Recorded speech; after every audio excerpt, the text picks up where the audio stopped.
convidar o primeiro palestrante, que é o engenheiro Roberto Lamberts, professor Roberto Lamberts. O professor Roberto Lamberts é engenheiro civil, mestre e PhD em engenharia pela Universidade de Leeds, no Reino Unido.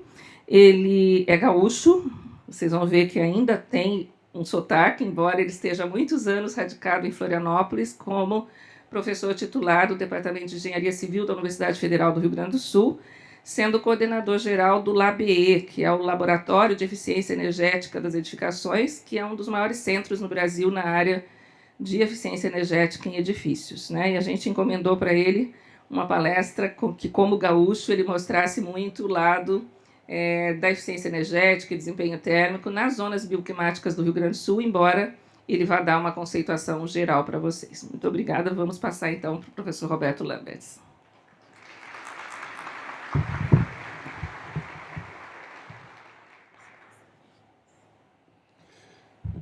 Boa tarde. Obrigado pelo convite para estar aqui com vocês. É um prazer muito grande voltar a Porto Alegre. Falar um pouquinho de desempenho térmico num dia frio como esse é até divertido. A primeira questão que eu queria colocar, deixar bem claro, é que desempenho térmico é uma questão que nós estamos aprendendo todos os dias, né? A gente parte de alguns pressupostos muito simples e muitas vezes as pessoas confundem que um bom isolamento térmico pode ser a solução para todos os climas.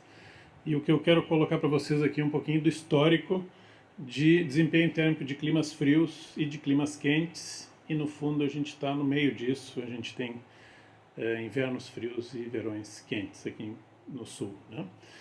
Então o clima frio requer sistemas construtivos, soluções construtivas diferentes do clima quente. Ambientes de uso noturno requerem soluções eventualmente diferentes de ambientes de uso diurno. Fica complicado a gente pensar nisso, então coitado do arquiteto que tem que puxar uma casa para cada estação e talvez um ambiente para cada hora do dia, né? A gente não vai conseguir fazer isso, mas eu vou botar as questões teóricas que estão por trás disso, né? Então, no clima frio, hoje é um dia não tão frio quanto esse aí, mas bastante frio, as soluções construtivas desse tipo de clima são áreas expostas muito pequenas para trocar pouco calor com o exterior, ausência de janelas e isolante térmico na parede. Esses blocos de neve têm isolamento térmico que tem bastante ar dentro do material, né? Os nossos hábitos são isolamento térmico na vestimenta, bebidas quentes, um foguinho, uma manta, né? Então a gente quer conservar o calor dentro da casa, né? E se a gente começar a pegar o histórico de casas solares, casas inovadoras que tentaram depender pouco do consumo de energia, a gente vai lá para a década de 50, 60, as casas que o MIT fez, as casas solares passivas da década de 60, 70, no fundo começaram a usar estufas, né, vidro na frente para perder pouco calor e ganhar calor do sol. A gente viu o conceito da parede trombe, né, uma parede que tem vidro na frente e tem grande inércia térmica. Isso é armazenado e transferido para o interior da casa, né?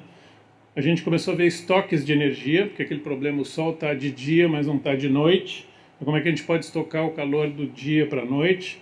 Então a gente chegou a ver estoques tentando durar alguns meses, né? Não deram muito certo, mas enfim, o conceito era esse: estocar para usar quando tivesse pior, né? Mais frio. Aí a gente começou a ir em todo o clima frio para as casas super isoladas. A crise de energia de 70 começou a resultar em preocupações das pessoas quererem reduzir o seu consumo de energia, porque não tinha tanta energia, começou a ficar mais cara, né? E a gente começou a ver casas super isoladas a partir dos anos 75, por aí. Casa de Princeton, 74, a Nulles Gehuset, na Dinamarca, 75, a casa Local de Illinois, 76, todas casas com níveis de isolamento térmico extremamente grande, né? E aí a gente vê basicamente duas figuras clássicas aí, o Bo Adamson, da Suécia e o Wolfgang Feist, da Alemanha, que criaram uma certificação chamada Passive House, né? Muito citada hoje em dia e muito usada em todos os países de clima frio, né? Basicamente, eles abusam do isolamento, no bom sentido, e qualquer ganho de calor dentro da casa é suficiente para esquentá-la, né? São casas extremamente herméticas e muito isoladas. O princípio básico é qualquer calor gerado lá dentro, eletrodoméstico, pessoas, é suficiente para esquentar a casa. E um pouquinho de sol também vai ajudar, tá? Tem certificações, a certificação Passive House, e isso é uma coisa que vem se expandindo, como se isso pudesse ser a solução para os climas quentes, né? E esse é um pouco o contraponto que eu queria botar aqui, que a coisa não é bem assim, né? Qual é o princípio Passive House, então? Consumo máximo de energia para aquecimento, 15 kWh por metro quadrado ano. Consumo máximo de energia primária, 120. Infiltração do ar inferior a 0,6 trocas de ar por hora. Testes de pressurização com 50 pascais de pressão. Ou seja, são casas que a gente fecha a porta, dói o ouvido, né? Porque ela é hermética. A renovação de ar é mantida ao mínimo para questões higiênicas, né? Eu visitei uma casa dessas na Alemanha, em uso, e eu digo para vocês, para nós não soa bem. Por que não? Porque os cheiros a gente sente direto, né? Questão dos hábitos de banho e tudo mais, né? É muito fechado. A gente está acostumado em climas que tem invernos frios e verões quentes, e a gente gosta de coisas um pouquinho diferentes, né? Então, conceito Passive House, só fechando aqui, alto grau de isolamento térmico, redução de pontes térmicas. Você sabe, quando a gente começa a usar isolamento térmico, onde não tem isolamento, existe uma ponte, em estruturas metálicas, por exemplo. Estanqueidade, muito forte, janelas isoladas, vidros duplos, triplos, isolamento térmico entre os vidros e ventilação forçada constantemente usada, né? Não existe abrir janela numa Passive House. Ventilação forçada com recuperação de calor, porque o ar que está saindo da casa sai quente, ele troca calor com o ar que entra para manter o calor lá dentro da casa. Clima frio. Esse é um exemplo aí de uma Passive House, né? Existem alguns sistemas de troca com o solo, né? Muito isolamento térmico, ganho de calor solar pelas janelas e toda a renovação do ar passa por um trocador de calor. Vocês vão ver paredes com transmitâncias térmicas de 0,13, né? Extremamente baixas, né? Eu vi uma casa na Dinamarca que tinha 50 centímetros de isolamento térmico na parede. Isso aí seria a solução típica, né? Vidro triplo, isso aqui é uma solução canadense.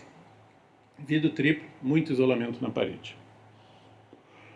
Esse é o teste de pressurização para ver se a casa não tem nenhuma fresta. Então a construção toda é feita para que não existam frestas alguma. Por isso que eu falei que quando bate a porta a gente sente um barulho no ouvido, assim, não? É muito hermética. O que está acontecendo com essas casas, né? Vários países começaram a adotar a estratégia de Passive House como uma solução, né? Países de clima frio. Com o exagero do isolamento térmico, o que aconteceu foi que casas na Dinamarca estão sobreaquecendo no verão deles, que a gente talvez nem classificasse como verão, né? Mas enfim, todos os climas nórdicos da Europa estão passando por questões de sobreaquecimento, porque as casas foram feitas para o inverno e não para o verão. O clima começa a mudar, a Europa começa a ter frentes quentes e essas casas não servem para isso, né? Então é uma preocupação muito forte que a gente precisa ter ao buscar um isolamento, ao buscar um desempenho térmico adequado para os nossos climas. Eles tentaram, tem um programa europeu chamado Passivon, que foi justamente mostrar que essas casas poderiam ser feitas em climas mais quentes, né? E tem demonstrações na Espanha, França, Inglaterra, Itália e Portugal. Mas fundamentalmente países que têm parte do ano fria, onde as pessoas estão mais acostumadas a ficar dentro de casa e casas fechadas. Então, no verão elas não se incomodam tanto em ficar dentro de uma casa fechada. Então são casas estanques que começam a levantar a questão da qualidade do ar. A gente precisa ter uma ventilação mecânica permanente. Isso significa consumo de energia permanente. Se a gente tiver processo de cocção, a gente vai ter que ter exaustão, ter que tratar o ar. Qualquer vazamento de gás dentro de uma casa muito estanque é perigoso. Os hábitos de banho, eu vou precisar ter tratamento de toda aquela umidade que vai ser gerada no banho. Então, grande parte da população brasileira acredita que precisa abrir a casa por questões de higiene. Garanto que hoje, com essa temperatura baixa, se vocês forem aqui andarem por Porto Alegre, vai ter gente com a casa aberta. Porque eles acreditam que precisa abrir por questões higiênicas para o sol entrar, matar as bactérias e a casa vai ser mais saudável, né? E a grande questão é se a gente está preparado para ficar em ambientes fechados durante o verão, né? E também se isso é necessário. Os princípios bioclimáticos, eu acho que todos os arquitetos que estão aqui presentes já ouviram falar. Tem uma série de estratégias que a gente pode usar conforme o clima. Eu posso usar um pouquinho de inércia térmica, eu posso usar ventilação cruzada, eu posso usar ventilação noturna, eu posso usar resfriamento evaporativo, dependendo do clima que eu estou lidando, né? Mas, basicamente, os princípios, assim, bem básicos são: no clima frio, maximizar ganhos. Vidros para coletar o sol, minimizar as perdas com isolamento térmico alto e baixa infiltração. E uma casa compartimentada. Vai ficar muito mais fácil eu manter quente um pequeno ambiente, né? No calor, a coisa é completamente diferente. Eu preciso minimizar ganhos, eu preciso ter cores claras, sombras, dissipar o calor gerado, então a ventilação começa a ficar extremamente importante. Ventilação natural, né? Evaporação, radiação e solo, eventualmente. O solo pode ser um grande aliado, como retirada do calor da casa. E a casa sem compartimentação. Então eu vejo que são destinos opostos. Então não existe mágica. Se eu vou para um lado, eu pioro o outro, né? Se eu melhoro o desempenho de inverno, eu pioro o de verão. Se eu melhoro o de verão, eventualmente eu vou piorar o de inverno. Então a gente precisa jogar nisso e para isso precisa entender bastante bem o clima local. Então, o que a gente vê tipicamente em ambientes quentes, né? Muita abertura, né? A gente gosta de a casa praticamente completamente aberta, né? Quanto mais aberta, melhor, porque no fundo eu estou numa sombra sentado na rua quase, né? Ambientes meio exteriores, por assim dizer, né? E eventualmente nem janelas eu preciso, se eu estou num clima bastante quente, né? Quando passou um pouquinho do limite do que eu consigo lá fora, que seria uma boa sombra, eu vou usar um ventilador, né? Posso usar ventiladores mais sofisticados, mas a velocidade do ar é uma coisa extremamente importante para a gente recuperar o conforto em situações de leve desconforto por calor, né? E eventualmente em dias muito quentes o ar-condicionado certamente vai ser um bom aliado, né? Então, em termos de conforto térmico, e é um tema extremamente importante quando a gente fala de desempenho térmico, a gente tem que fazer desempenho térmico apropriado para os usuários da casa, né? Eu diria que o conhecimento de conforto vem aumentando substancialmente. A gente vai ter esse ano agora o lançamento da base de dados da ASHRAE de medições de conforto térmico no mundo inteiro.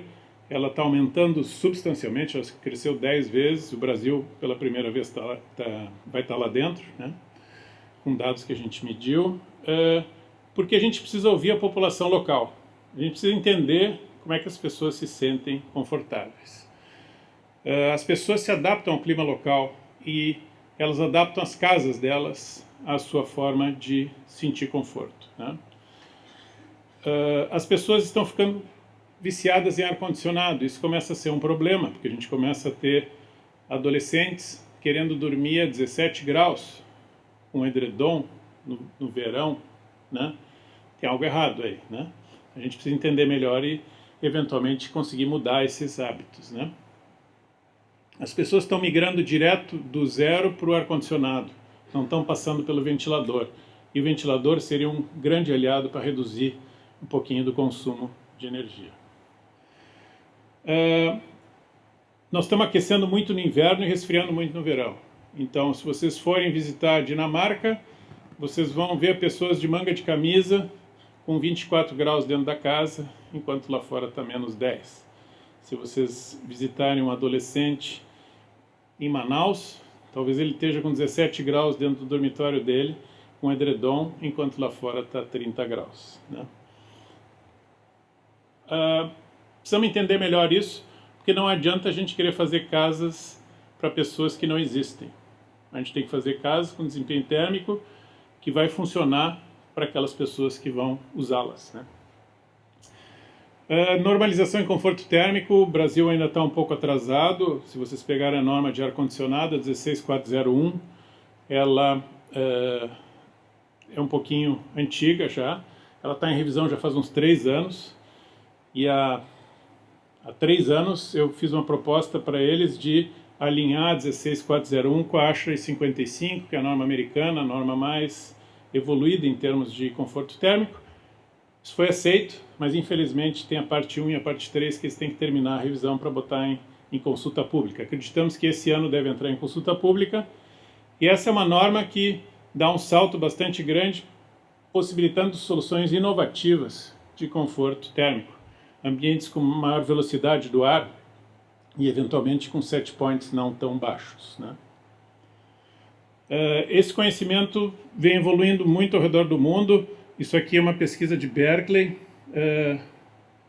onde vocês veem que eles mostram prédios funcionando em free mode, né, free cooling, ou seja, sem resfriamento algum, de 18 graus e meio até 25,5.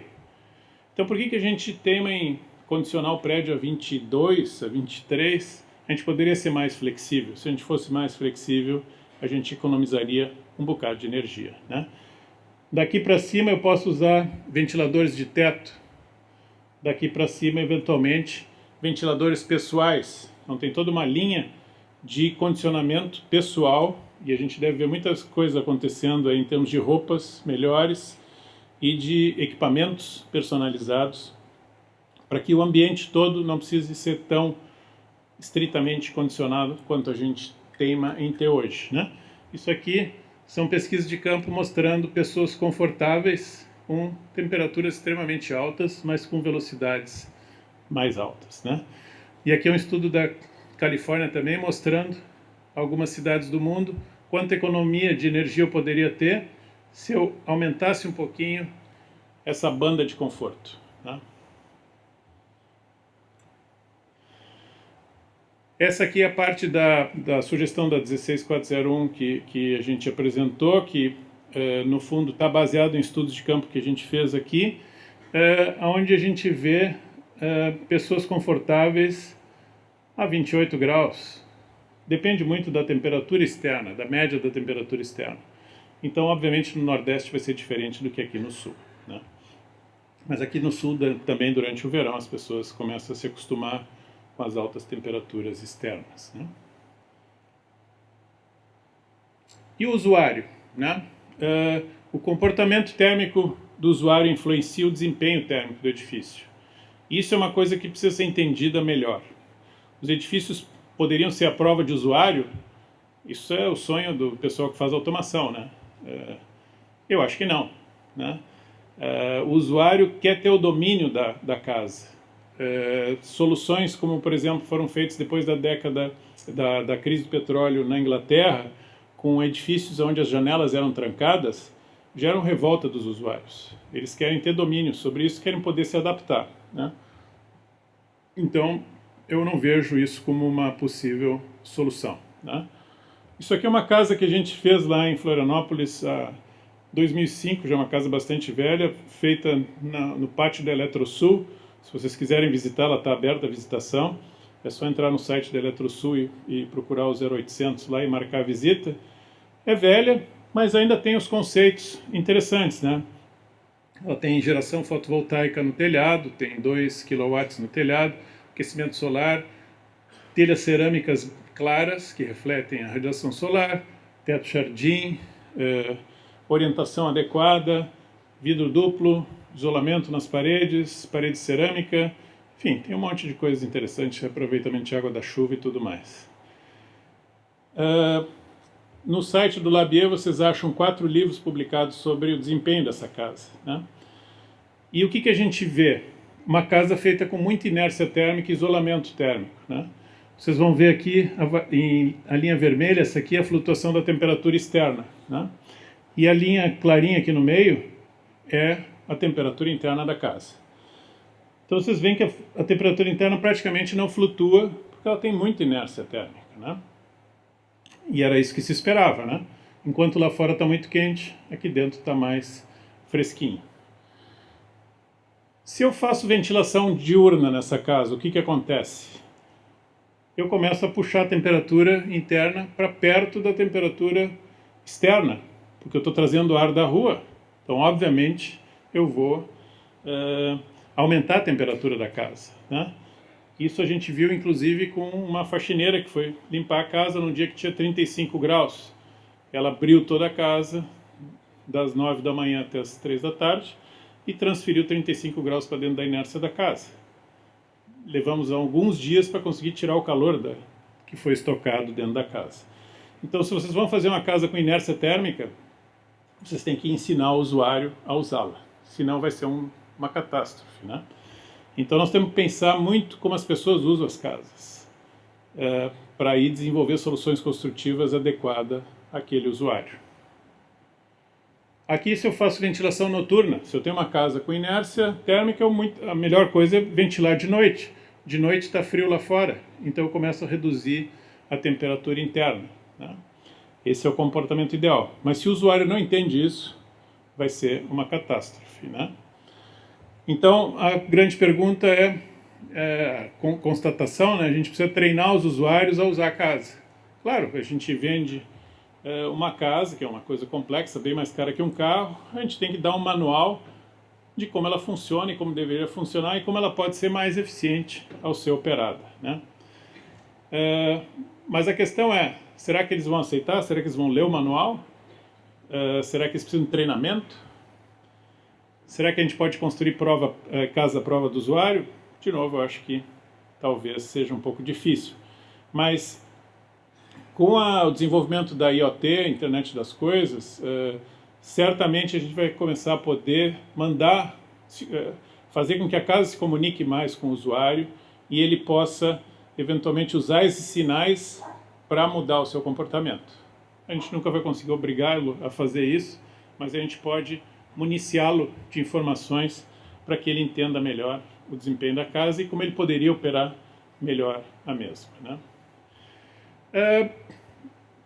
O próximo passo depois de casas eficientes é fazer casas de energia zero, né? Basicamente, a gente gera energia no local, a gente reduz emissões, mas tem uma questão ainda muito forte a ser considerada, que é a questão da energia embutida, né? Quando eu começo a fazer as casas muito eficientes, eventualmente eu posso embutir muita energia na construção e eventualmente ela não ser tão limpa quanto eu pense que ela é, porque eu geralmente meço só a operação da casa, né? Que seria a fotovoltaica no caso. Então, para conseguir fazer casas de energia zero, eu tenho que fazer processo de projeto integrado. Isso é uma coisa que faz todo sentido em todos os nossos projetos integrados, mas infelizmente é muito difícil de ser a realidade, né? Integração de toda a equipe de projeto significaria maximização do desempenho. se todos estiverem com o mesmo foco, né? As tecnologias são eficiência energética, solar passivo, aquecimento solar de água, solar fotovoltaico, eventualmente eólica, se eu tiver ventos disponíveis, mas fundamentalmente eu tenho que ter uma métrica de desempenho para ver se ela está sendo eficiente ou não. Isso aqui é uma simulação que a gente fez com a casa eficiente, né? Ela não tinha sido feita para, não foi desenvolvida para ser ZEB, e a gente fez uma simulação para ver se ela seria ZEB ou não. E aqui são 4 cenários. Esse vermelho é uma família que a gente chamou de família desperdício, né? Deixa tudo ligado, cheia de eletrodomésticos ineficientes. Aqui é a mesma família com eletrodomésticos já mais eficientes. Amarelinho, uma família consciente com eletrodomésticos ineficientes. E verdinha, a família consciente com eletrodomésticos eficientes, né? Então, aqui tem comportamento de compra, comportamento de uso da casa, né, embutido. Essa casa gera em média 200 kWh por mês. A continha é simples, né? 2 kW no telhado, pico, gera aproximadamente 200 kWh por mês nos climas brasileiros.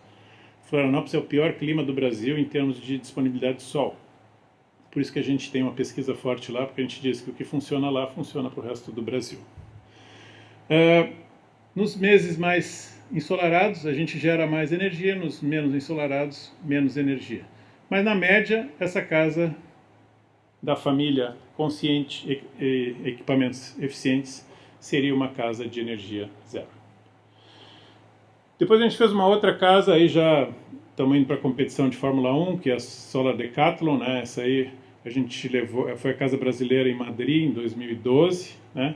Aí já é uma usina solar, muita tecnologia de automação, vidros duplos, sombreamentos móveis, muita coisa, muita inovação, muito legal essa casa. E com envolvimento de estudantes, né? Uma experiência muito boa. Mas é Fórmula 1 porque ela foi projetada em Santa Catarina, construída em São Paulo, desmontada em São Paulo, botada em containers, atravessou o Atlântico de navio, pegou caminhões, foi até Madrid e competiu por uma semana lá. Então, a questão toda é como medir desempenho e medir eficiência, né? A gente tem a etiquetagem de eficiência energética de edificações, classifica os edifícios de A até E, os mais eficientes e os menos eficientes, em sintonia com aquela etiquetagem que a gente tem de eletrodomésticos, né? Ela expressa o potencial de eficiência do edifício, não o real, né? Então a gente precisa ainda de uma etiqueta de desempenho operacional, ou seja, do edifício em uso mesmo. E a gente tem a NBR 15575, que apresenta o nosso mínimo, né, apenas para o residencial e com alguns problemas. Então vamos falar um pouquinho desses métodos todos, né? A etiquetagem PBE Edifica, vocês têm o site aí, essa transparência depois fica para vocês estudarem um pouquinho melhor, mas basicamente aí dentro vocês acham todas as informações, né? Ela começou em 2009 para prédios comerciais e públicos, 2010 para prédios residenciais. Essa é a etiqueta, ela dava uma ideia de qual é a eficiência da envoltória, do sistema de iluminação, do sistema de ar-condicionado, né? Isso aqui para prédios comerciais. A média ponderada disso da etiqueta aqui de cima, que é o global, tem algumas bonificações e alguns pré-requisitos, né? Ela vem sendo usado no Brasil inteiro, vocês vão ver prédios de Salvador, Brasília, Rio de Janeiro, enfim. Aí tá as etiquetas até 2018, são 124 etiquetas de projeto e 90 etiquetas de edificação construída. Por que é tão pouco? Porque ela é voluntária, né? Sendo voluntária, só etiqueta quem se deu bem. Muita gente passou pelo processo, viu que não ia conseguir o A e escondeu a etiqueta, né? Na Europa ela é obrigatória, então vocês vão comprar um prédio, um apartamento, vão alugar um apartamento ou um escritório, na parede da imobiliária está lá a foto do apartamento com a etiqueta de eficiência dela. Então, a gente acredita que isso deveria ser o nosso futuro aqui também. Existe o selo Procel. O selo embora a cor vermelha, que é um pouquinho equivocada, né? Se você se lembra da etiqueta, o verde é o mais eficiente, o vermelho é o menos eficiente, a etiqueta vermelha é o mais eficiente, né? Você tem que fazer essa abstração aí.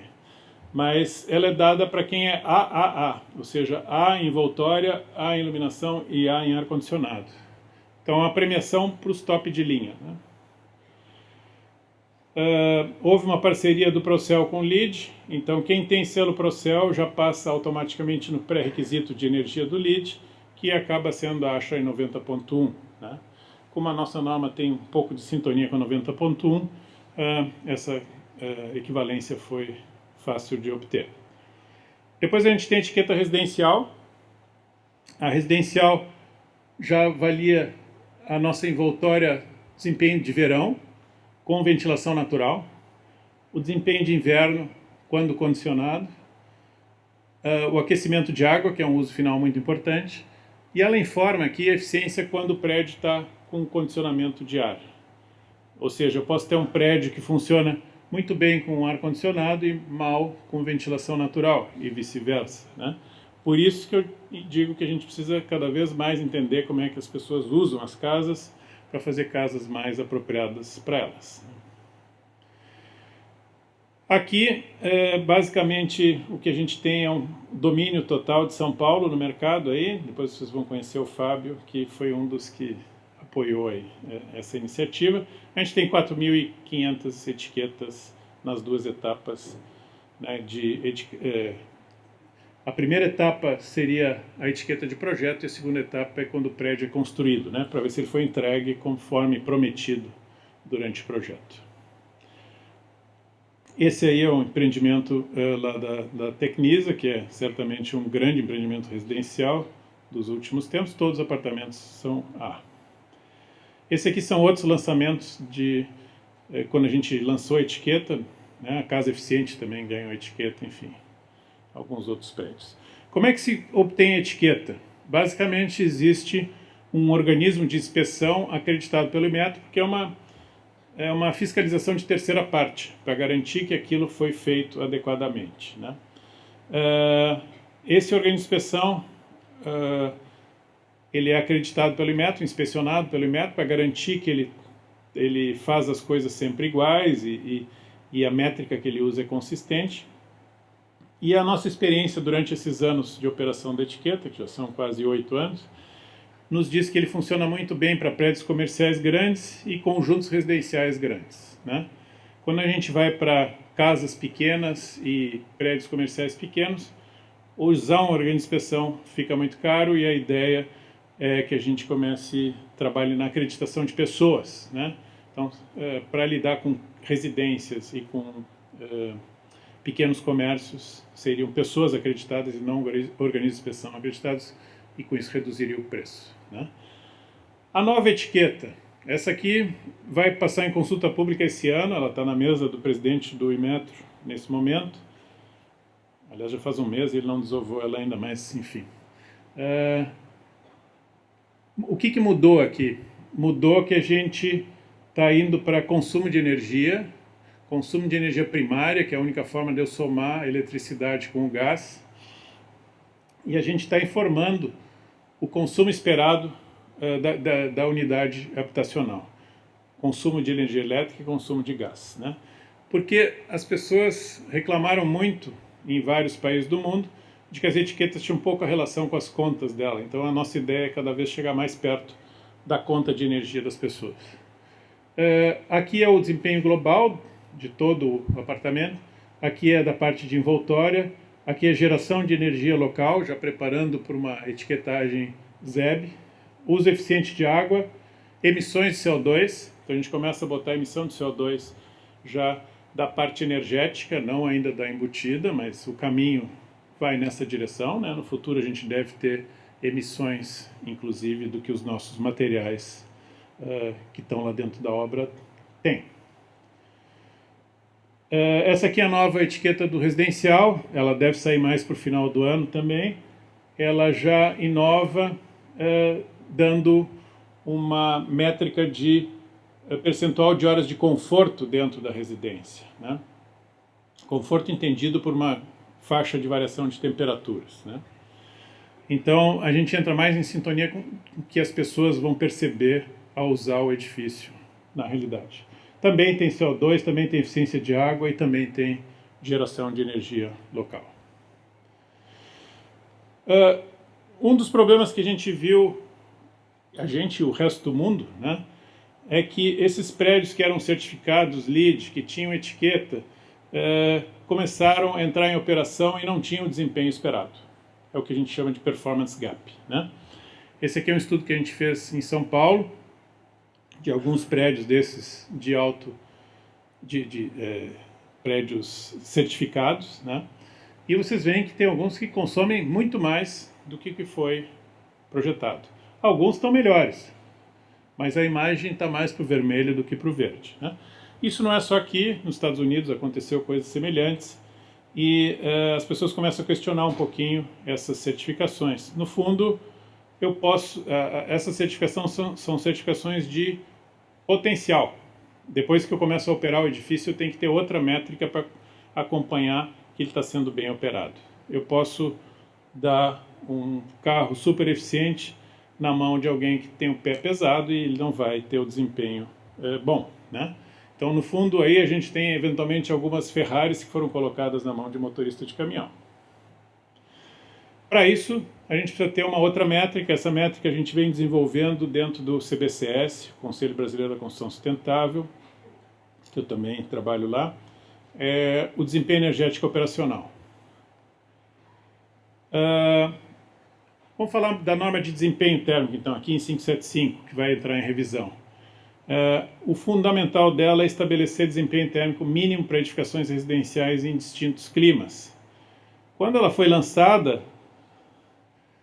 inclusive a Maria Angélica assina aqui junto com a gente já lançou uma nota dizendo que ela estava ruim, mas não levaram muito em consideração isso naquela época, e esses anos de operação da norma de desempenho demonstram que a gente estava certo, ela tem problemas.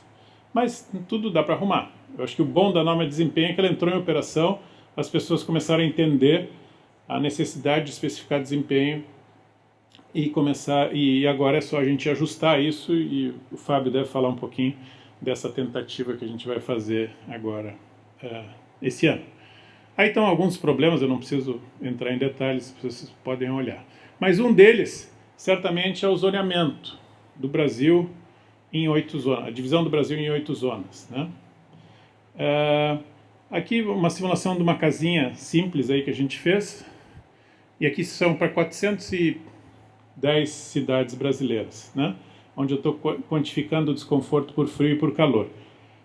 Vou dar um zoomzinho aqui, mas aqui eu tenho a cor das 8 zonas e vocês veem, eu botei em ordem, né, de graus hora, vocês veem que tem várias zonas que estão erradas, as cidades estão classificadas numa zona errada, né? Então, a partir disso, tem discussões de melhorar, e a gente precisa melhorar esse zoneamento, certamente, né? Os problemas mais graves da norma de desempenho do jeito que ela está hoje, no método simplificado, é que as áreas envidraçadas não são consideradas, ou seja, se eu fizer uma caixa de vidro, o sistema vai ser aprovado, porque a transmitância de janela ninguém cobra, né? A absortância solar é uma propriedade importante, mas a gente deveria especificar a emissividade também. Eu quero que não só seja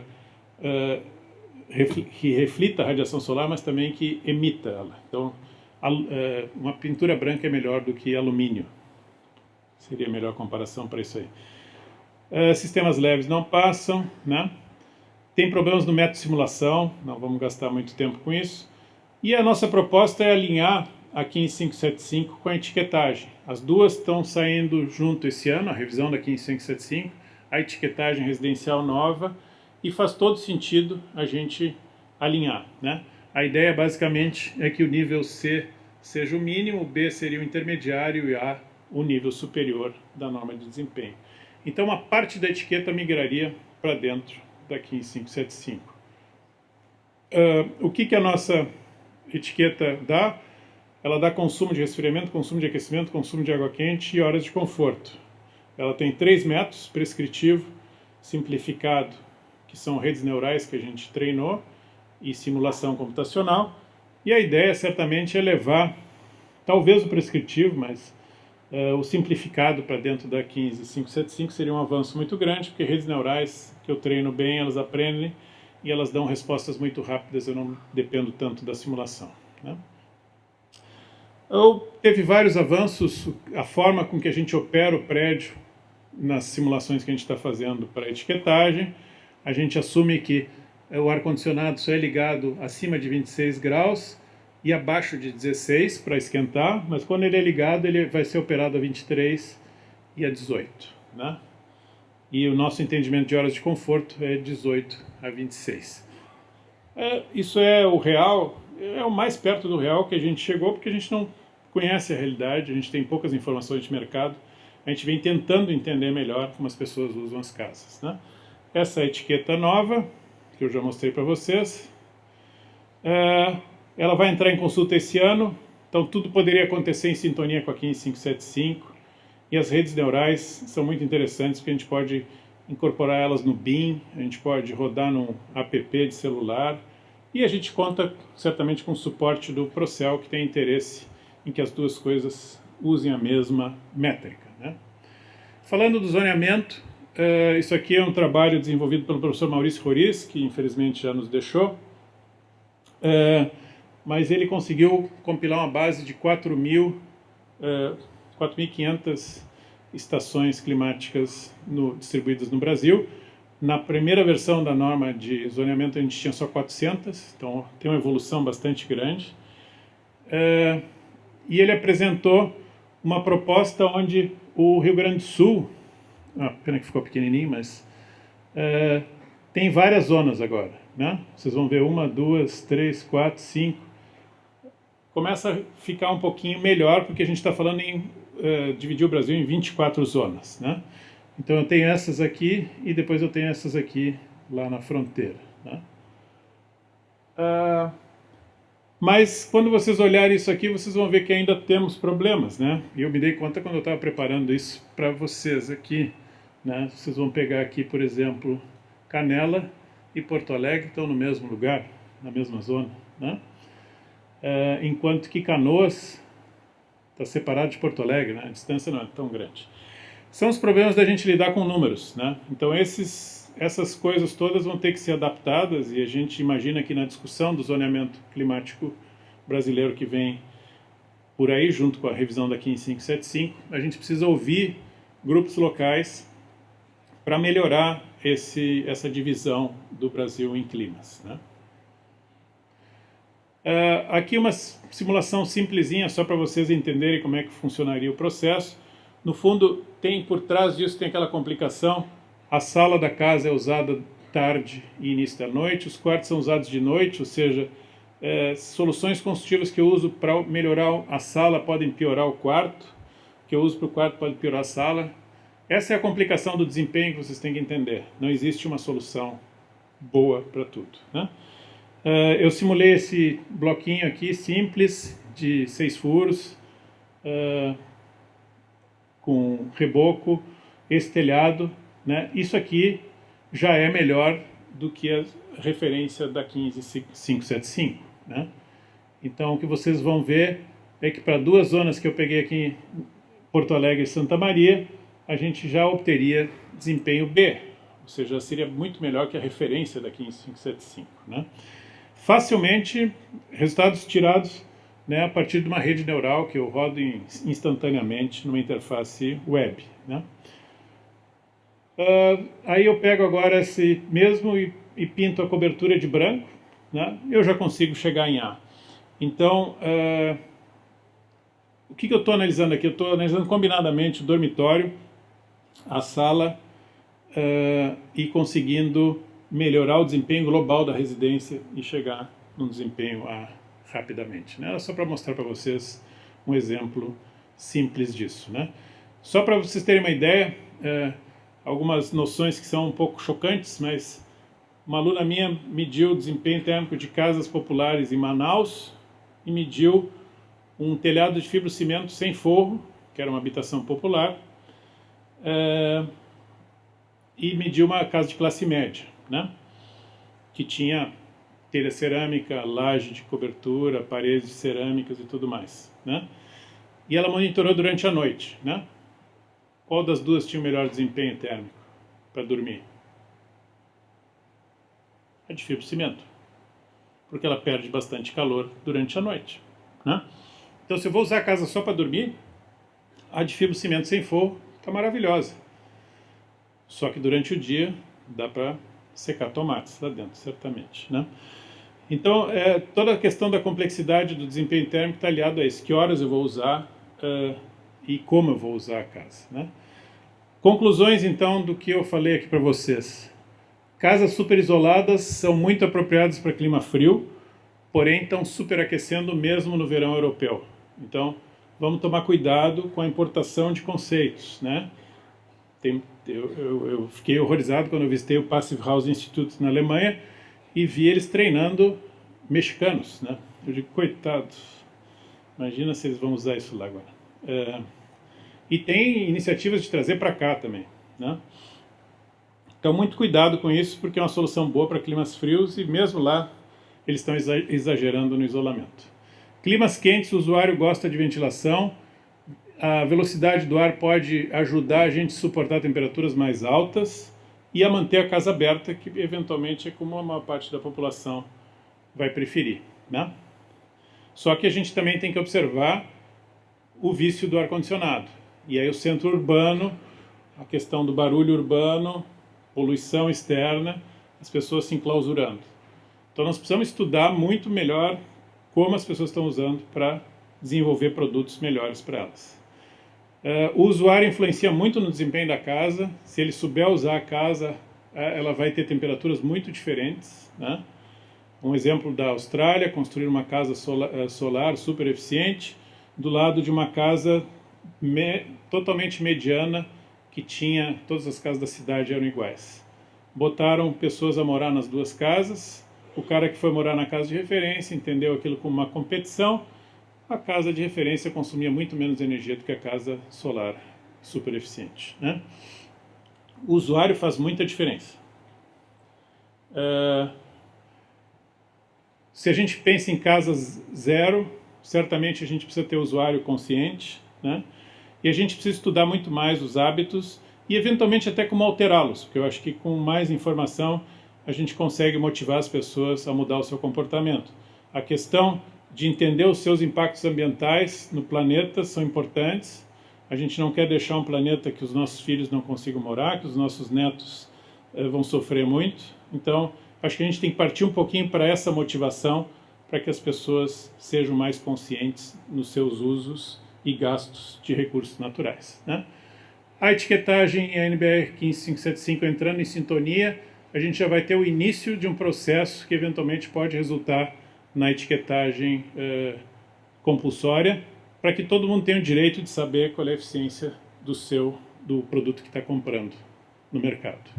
Obrigado.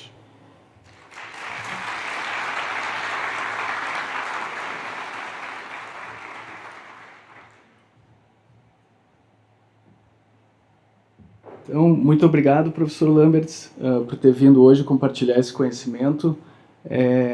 Nós ficamos muito contentes, com certeza a plateia também. Nós, como produtores de blocos cerâmicos que fazemos parte da Envoltória, sem dúvida para nós foi um grande aprendizado para poder desenvolver melhores produtos que possam contribuir para os nossos clientes.